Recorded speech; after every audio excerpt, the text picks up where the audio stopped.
નમસ્કાર દર્શક મિત્રો, ઈ ગવર્નન્સની આ શૃંખલામાં આપ સૌનું હાર્દિક સ્વાગત છે. મિત્રો, ઈ ગવર્નન્સ એટલે કે ઇલેક્ટ્રોનિક ગવર્નન્સ. ઇલેક્ટ્રોનિક ગવર્નન્સના માધ્યમથી સરકારશ્રી ખૂબ સારી રીતે શાસન કરી શકે છે. ઇલેક્ટ્રોનિક ગવર્નન્સથી પારદર્શકતા વધે છે તેમજ કામ કરવાની ઝડપ પણ વધે છે. મિત્રો, આટલું જ નહીં, ઈ ગવર્નન્સથી કોઈ પણ નાગરિક પોતાના સૂચનો સરકારશ્રીને આપી શકે છે. આજે આપણી ચર્ચાનો વિષય છે માયગોવ વેબસાઇટ.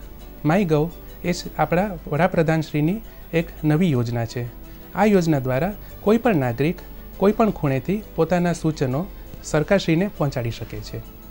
મિત્રો, આજે દૂરદર્શન સ્ટુડિયોમાં વિષય નિષ્ણાત તરીકે ઉપસ્થિત છે ડૉક્ટર નીતાબેન શાહ. તેઓ શ્રી પૂર્વ નિયામક જીઆઈએલમાં ફરજ બજાવી ચૂક્યા છે તથા તેમની સાથે ઉપસ્થિત છે શ્રી અમિતભાઈ શાહ. તેઓ શ્રી એનઆઈસીમાં પ્રિન્સિપલ સિસ્ટમ્સ એનાલિસ્ટ તરીકે ફરજ બજાવી રહ્યા છે. આપ બંને વિષય નિષ્ણાતોનું હું દૂરદર્શન સ્ટુડિયોમાં સ્વાગત કરું છું. નીતાબેન, આપણે જ્યારે ઈ ગવર્નન્સની વાત કરીએ અને નાગરિકો જ્યારે સૂચનો આપે છે તો આ જે ટેકનોલોજી છે એને ક્રાઉડ સોર્સિંગ કહેવાતી હોય છે. તો આ ક્રાઉડ સોર્સિંગ શું છે? ક્રાઉડ સોર્સિંગ એટલે બેઝિકલી વિશાળ જન સમુદાય પાસેથી આપણે કોઈક સેવા લેવી હોય અથવા તો એના વિચારો લેવા હોય, એના મંતવ્યો લેવા હોય, તો એ જે માહિતી આપણે કોઈક માધ્યમ દ્વારા લઈએ એને ક્રાઉડ સોર્સિંગ કહે છે. ક્રાઉડ સોર્સિંગ દ્વારા આપણે જનમત મેળવી શકીએ. આ માહિતી ખાસ કરીને ઇન્ટરનેટનો ઉપયોગ કરીને લેવામાં આવે છે. પહેલાં આપને ખબર હશે કે ડોર ટુ ડોર સર્વે થતા હતા, પછી ઇન્ટરનેટનું માધ્યમ આવ્યું એટલે ક્વેશ્ચનિયર આપે અને આપણે જવાબો લોકો આપે. પણ હવે ટેકનોલોજી એટલી બધી વિકસી છે કે પોતાના મંતવ્યો ડોક્યુમેન્ટના સ્વરૂપમાં, ફોટોગ્રાફ્સના સ્વરૂપમાં, વિડીયોના સ્વરૂપમાં આ બધી રીતે આ લોકોને આપવા હોય છે. તો આ સર્વે પછી એક કર્મચારીનો હોય કે કોઈક સપ્લાયરનો હોય કે યુઝર્સનો હોય, ઇન્ટરનેટના ઉપયોગથી વધુ ઝડપથી વિચારો, માહિતી અને આ જે વિવિધ ડોક્યુમેન્ટ, ફોટોસ કે વિડીયો મેળવવાની પ્રક્રિયા છે એને ક્રાઉડ સોર્સિંગ કહે છે. આપણે જ્યારે માયગોવ વેબસાઇટની ચર્ચા કરીએ છીએ તો આ ક્રાઉડ સોર્સિંગ છે એ માયગોવને કઈ રીતે મદદરૂપ થઈ શકે અને માયગોવ એ મૂળ શું કાર્ય કરે છે? આપણા માનનીય પ્રધાનમંત્રી શ્રી સ્પષ્ટપણે માને છે કે ભારત પાસે અનપેરેલલ ટેલેન્ટ છે. એટલે આ દેશના લોકો જ દેશને એક નવી ઊંચાઈ સુધી લઈ જઈ શકે અને દેશને વર્લ્ડ લીડર બનાવી શકે. તો દેશનું જે યુવાધન છે, જે આ ટેકનોલોજીનો મેક્સિમમ ઉપયોગ કરે છે, તો એમનો સમય, એમની સૂઝ, એમની શક્તિ કે એમના કૌશલ્ય આ દેશના ઘડતરમાં કેવી રીતે વપરાય એ માટે આ ઇન્ટરનેટ ટેકનોલોજીનો ઉપયોગ કરીને એક માધ્યમની રચના કરવામાં આવી. અને આપણે વેબસાઇટ કહી કે વેબ પોર્ટલ કહો. આ એક માધ્યમ એવું છે કે જેનો સુપેરે ઉપયોગ કરીને સરકાર અને નાગરિક વચ્ચે દેશના વિકાસ માટે કે દેશની પ્રગતિ માટે એક ચોક્કસ પ્રકારની ભાગીદારીનો સેતુ રચાય. આ માધ્યમ અથવા આ સેતુ તે mygov.in આ વેબસાઇટ અથવા પોર્ટલ છે. આ એક બહુ ઇનોવેટિવ પ્લેટફોર્મ છે. સામાન્ય નાગરિકને સરળ ભાષામાં કહીએ તો ભલે એને વેબસાઇટ કહેતા હોય, પરંતુ એનો એક બહુ ઊંડાણપૂર્વકનો ગોલ ગુડ ગવર્નન્સ તરફ લઈ જાય છે અને આ મોડલ એ રીતે તૈયાર થયું છે. આ પ્લેટફોર્મ ઉપર નાગરિકો પોતાના વિચારો આપે છે. એ ગમે ત્યાં હોય, દેશના ગમે તે ખૂણે, છેવાડાના સ્તરે કેમ ના હોય. પછી પોતાના વિચારો આપ્યા પછી એ વિષય ઉપર ચર્ચામાં ભાગ લે છે. ચર્ચામાં ભાગ લીધા પછી આગળ વધીને એમાં પોતાની જાતને જોડી શકે, કાર્યાન્વિત કરી શકે. એટલે રાષ્ટ્ર નિર્માણની જે પ્રક્રિયા છે, મને લાગે છે કે માયગોવ એ આ ભારત દેશની રાષ્ટ્ર નિર્માણની પ્રક્રિયામાં એક પહેલ છે. કોઈ પણ નાગરિક છે એ mygov.in વેબસાઇટ ઓપન કરીને પછી શું કરી શકે અને કયા ફીચર્સ એમાં અવેલેબલ છે? કોઈ પણ વ્યક્તિએ પોતાના પ્રતિભાવો આપવા હોય તો રજિસ્ટ્રેશન કરાવવું પડે છે. એટલે રજિસ્ટ્રેશનની બહુ જ સિમ્પલ પ્રક્રિયા છે. કોઈપણ વ્યક્તિ પાસે ઈમેલ એડ્રેસ હોય, મોબાઈલ નંબર હોય એટલે એ રજિસ્ટ્રેશન કરાવી શકે છે. તો સૌથી પહેલાં તમે જ્યારે mygov.in ઉપર જાઓ છો ત્યાં સાઇનઅપનો ઓપ્શન હોય છે. સાઇનઅપ એટલે તમે ફર્સ્ટ ટાઈમ એને સાઇન કરો.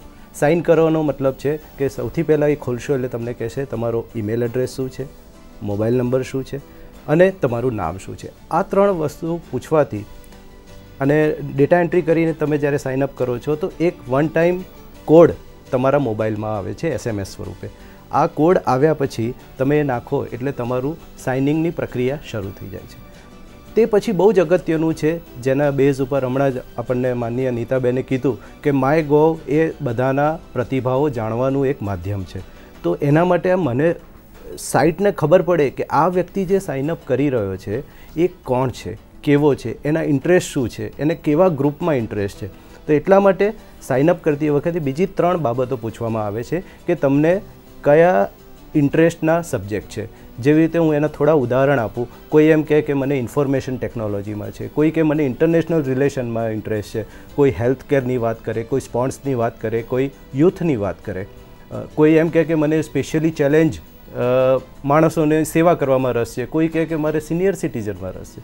તો જે એરિયાઝ ઓફ ઇન્ટરેસ્ટ છે એ તમે ડિફાઇન કરી શકો છો. ઘણા એમ કે સપોઝ હું ઇકોનોમીમાં જાણતો નથી તો મેં મારું રજિસ્ટ્રેશન કર્યું તો મેં ઇકોનોમીને એરિયાઝ ઓફ ઇન્ટરેસ્ટ નથી કીધું, તો એવું પણ થઈ શકે. એટલે એરિયા ઓફ ઇન્ટરેસ્ટ. પછી એમ કહીએ કે આ તમારી સ્કિલ શું છે.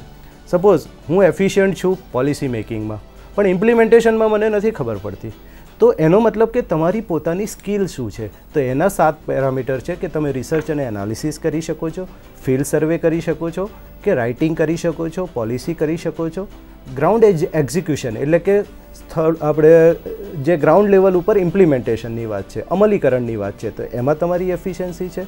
તમે ઇન્ડિયા ડેવલપમેન્ટ માટેનું કોઈ થિંકિંગ ધરાવો છો, તો આ બધી સ્કિલની વાત થઈ.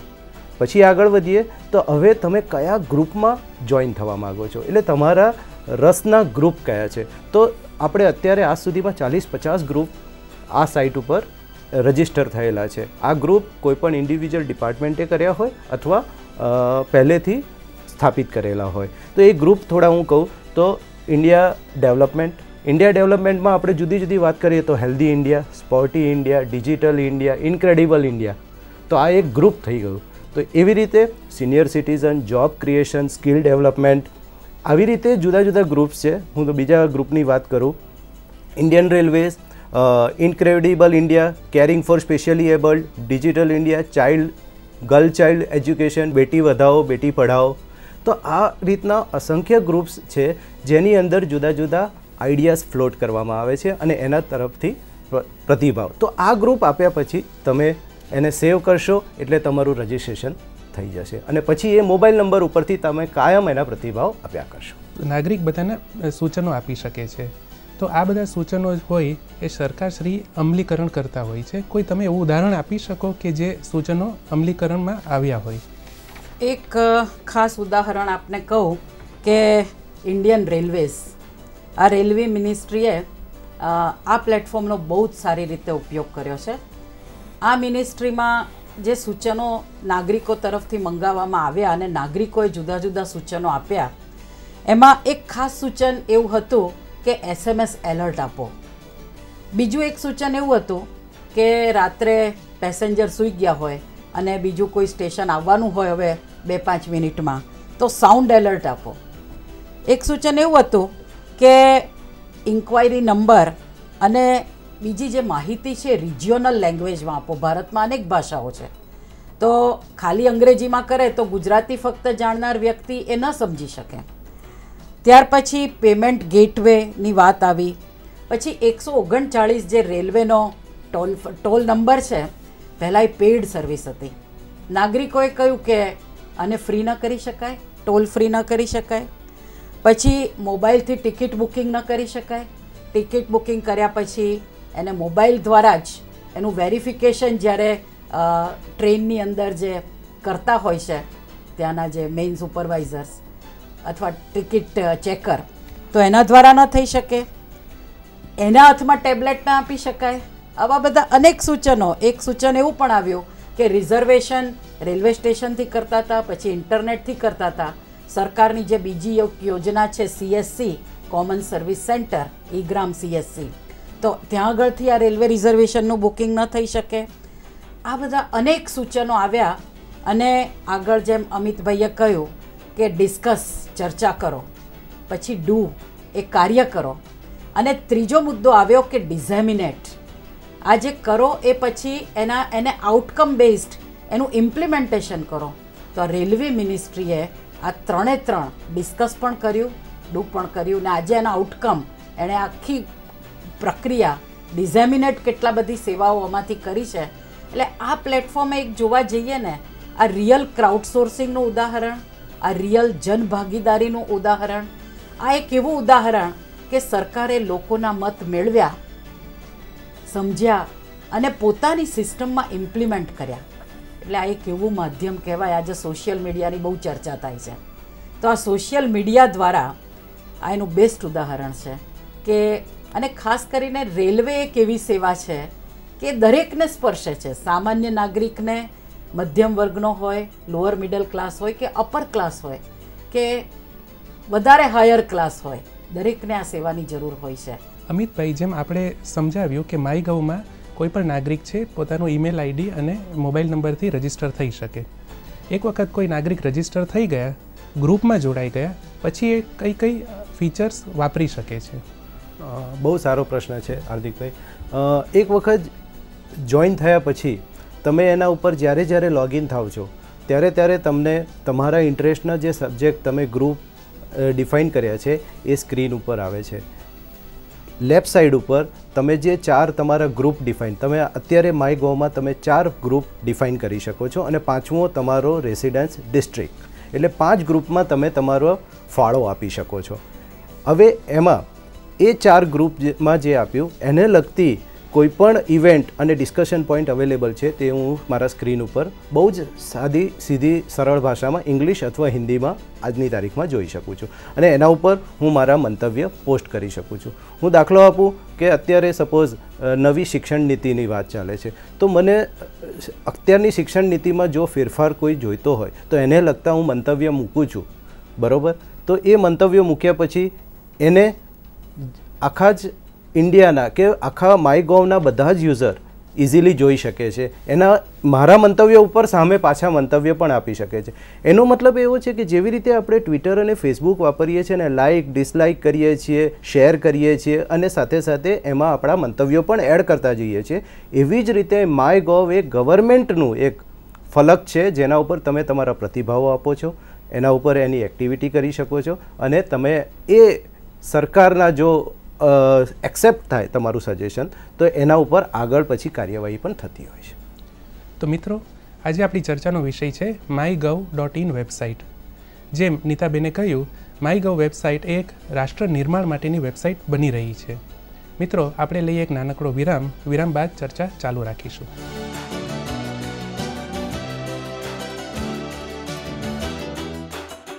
મિત્રો, વિરામ બાદ ફરી આપનું સ્વાગત છે. આજે આપણે ચર્ચા કરી રહ્યા છીએ mygov.in વેબસાઇટની.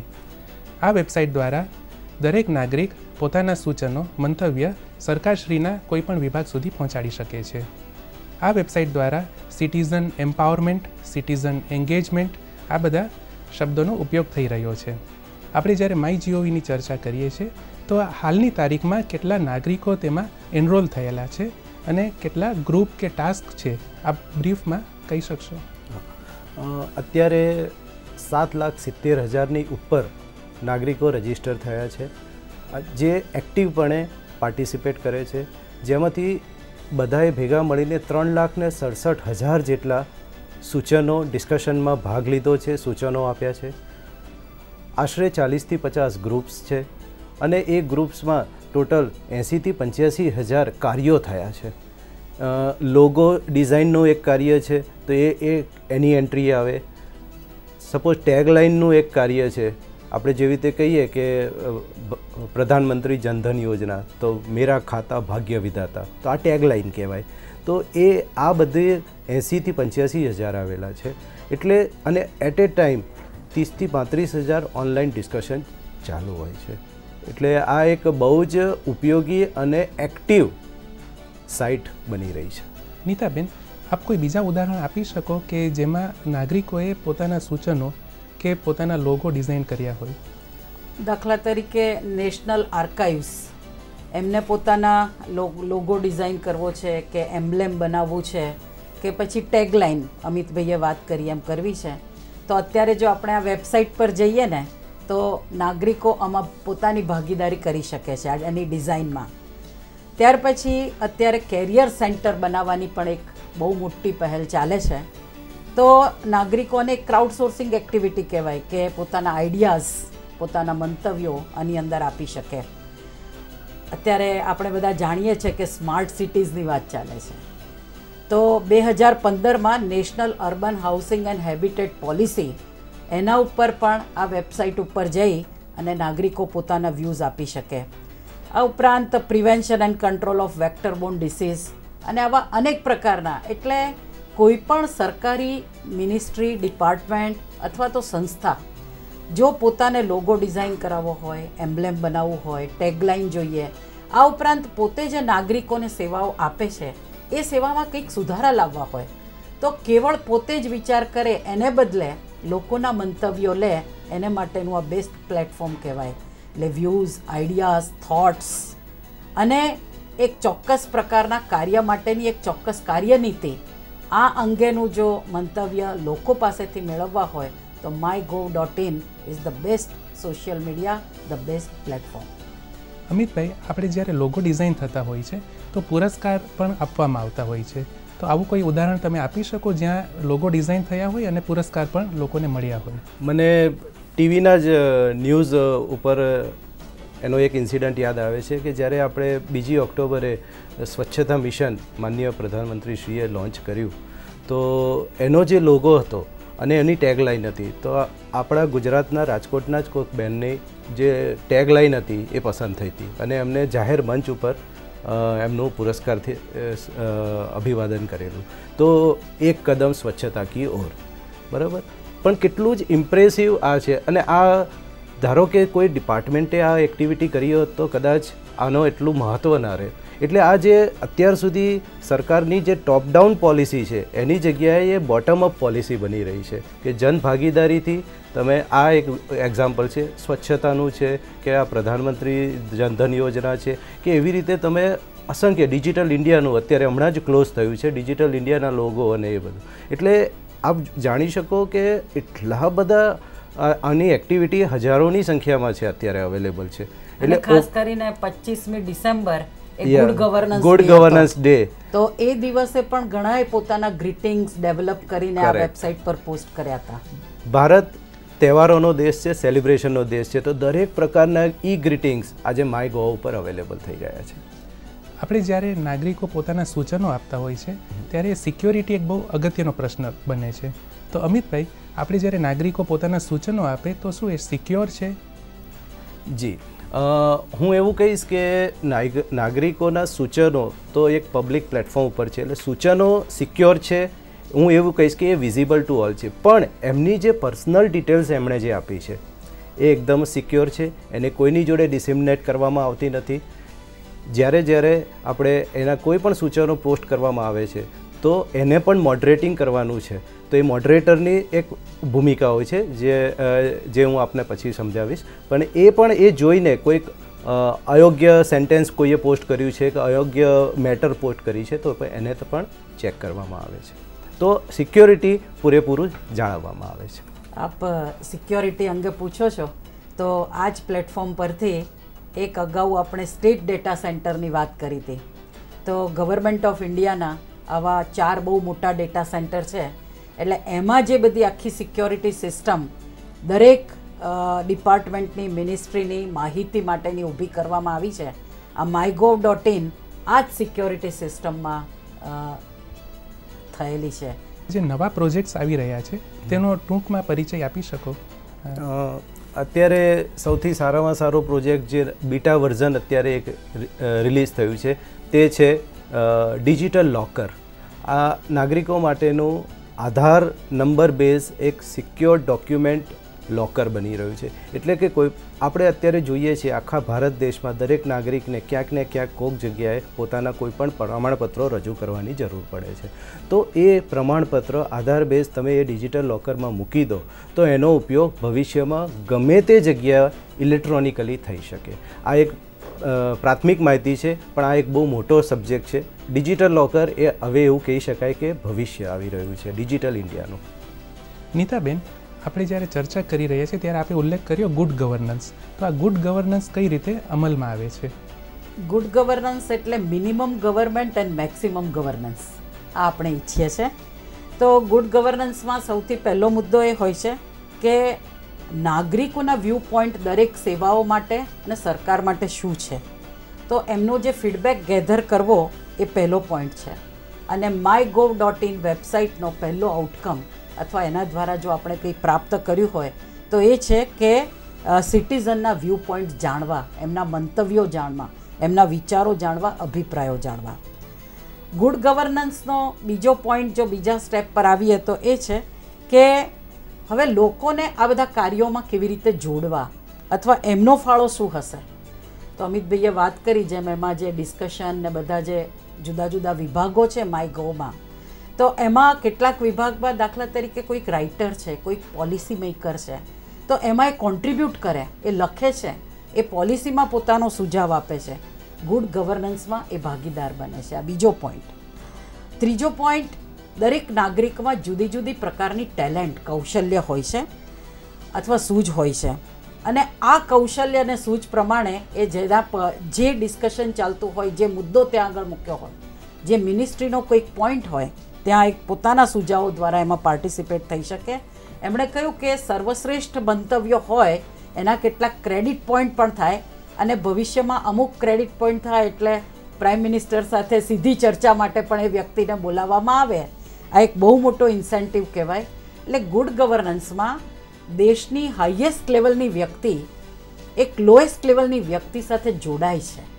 આ ગુડ ગવર્નન્સનો બેઝ છે. એટલે મિનિમમ ગવર્મેન્ટના ઇન્ટરવેન્શન વગર દેશના અને રાષ્ટ્રના નિર્માણ માટે ટેકનોલોજીનો ઉપયોગ કરીને કેવી રીતે રાષ્ટ્રની આશા અને આકાંક્ષાઓ પૂરી કરવી, એ મને લાગે છે કે આ ગુડ ગવર્નન્સના દિશામાં mygov.in એ સૌથી સારામાં સારી પહેલ છે. કોઈપણ સરકારી વિભાગ mygov.inનો કઈ રીતે ભાગ બની શકે છે? mygov કોલાબરેશન ટેમ્પલેટ પણ અવેલેબલ છે, જે ટાસ્ક મેનેજમેન્ટ કહેવામાં આવે છે, જેની અંદર કોઈપણ વિભાગ પોતાના કોઈ અધિકારીને એમ્પાવર કરે છે એક ફોર્મ ભરીને, જેમાં એ અધિકારીનું નામ, ઈમેલ એડ્રેસ, મોબાઈલ નંબર, પછી એ કઈ ટાઈપની એક્ટિવિટી એ વિભાગ કરવા માગે છે માયગોવ ઉપર, એટલે ટાસ્ક બનાવવા માગે છે, ડિસ્કશન કરવા માગે છે, કોઈ પબ્લિક ઓપિનિયન લેવા માગે છે, કે પછી ઓપન ફોરમમાં એક ડિસ્કશન કરવા માગે છે. તો આ 4 ટાસ્કમાંથી કયું ટાસ્ક કરવામાં આવે એનું ફોર્મ ભરે, અને એ ફોર્મની સોફ્ટ કોપી ઈમેલમાં taskmanagement@mygov.nic.in ઉપર મોકલી આપે.